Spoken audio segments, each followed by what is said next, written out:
There's something different about people who lived through the Great Depression as children.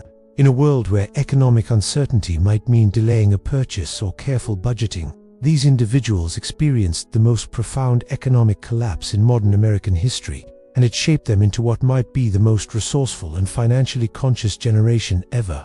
Let's start with something that's almost impossible for us to fully comprehend today. Picture yourself at 8 years old, in the winter of 1932. Just 2 years ago, your father had a good factory job. Now, he's been out of work for 8 months.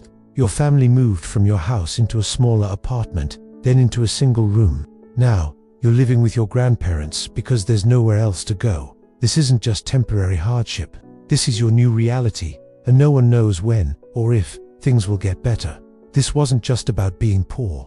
This was your introduction to the idea that economic security could vanish overnight, that adults didn't always have control, and that survival sometimes meant accepting help from others, making sacrifices, and finding ways to live with much less than you ever thought possible. Think about what happened to your developing brain during those years.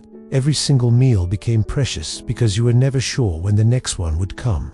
Every piece of clothing had to last as long as possible because there was no money for new ones. Every penny found on the street felt like a treasure because you understood exactly what it could buy and how hard it was to come by. This created what economists call scarcity imprinting.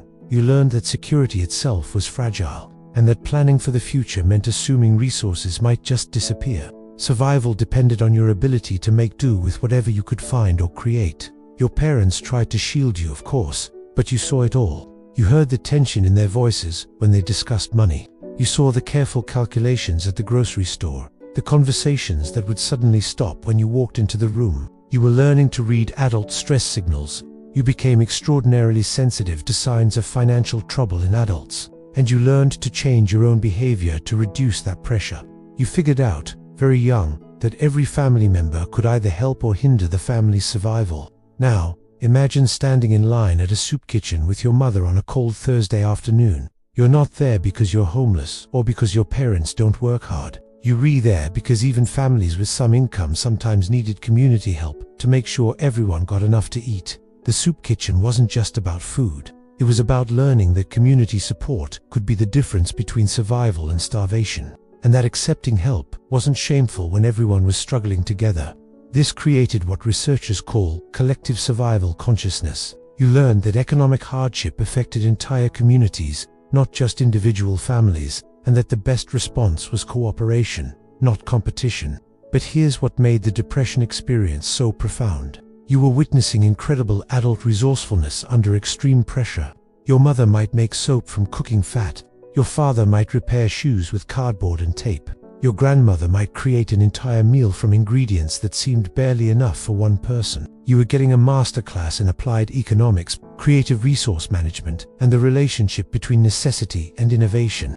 This is what psychologists call necessity-driven creativity. You learned that the most creative solutions often come from the tightest constraints, that resourcefulness is a skill you can develop through practice, and that people are capable of amazing adaptation when survival is on the line.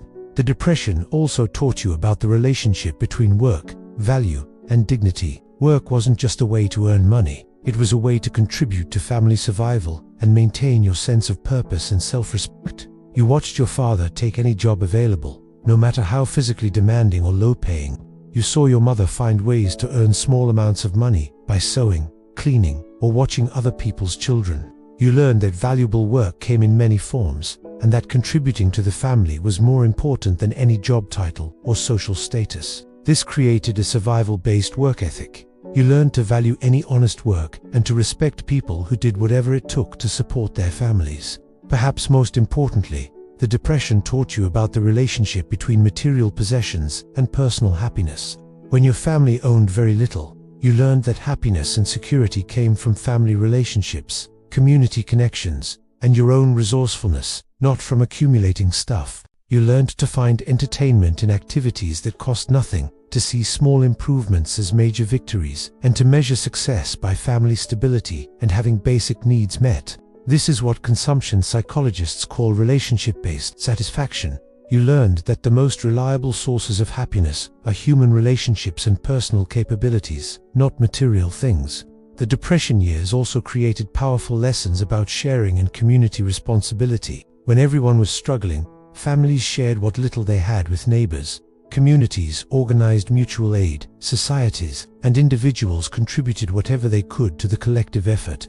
You learned that sharing resources made everyone stronger, not weaker. Then, the gradual economic recovery began in the mid-30s. It taught you about hope, patience, and the power of collective action.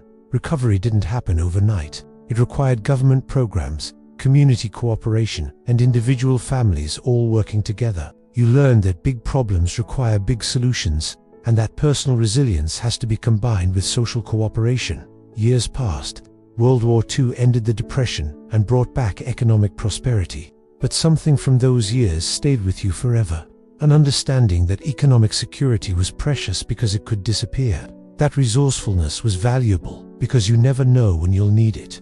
And that family and community provide more reliable security than anything you can buy. Decades later, when younger generations struggle with financial anxiety or consumer debt, you carry the knowledge of what real economic hardship looks like and what resources truly matter when everything else is gone. Now, imagine trying to explain that to your grandchildren. What it was like when families lost everything through no fault of their own. When entire communities worked together just to ensure everyone survived. This isn't about being nostalgic for hard times. It's about recognizing a fundamentally different relationship with money, possessions, and security that was forged in the most challenging economic period in American history. When modern economic challenges create anxiety, you understand what genuine crisis looks like and what personal and community resources actually matter. Your Depression childhood taught you that happiness doesn't depend on economic circumstances, that families can survive almost anything when they work together, and that the most valuable possessions are the skills, relationships, and resourcefulness that can never be taken away. Those years of making do with less, of finding creative solutions to impossible problems, of watching communities work together to survive it wasn't just economic hardship. It was a character-building experience that created the most resourceful, financially wise, and community-conscious generation in American history. Drop a comment and share your Depression memory or your family's stories passed down about those years. What do you remember about making do with less? How did your family find ways to survive and even find happiness during hardship? And if this resonated with you, hit like and subscribe. We dive deep into the psychology that explains how living through crisis shaped the remarkable wisdom you carry today. See you next time.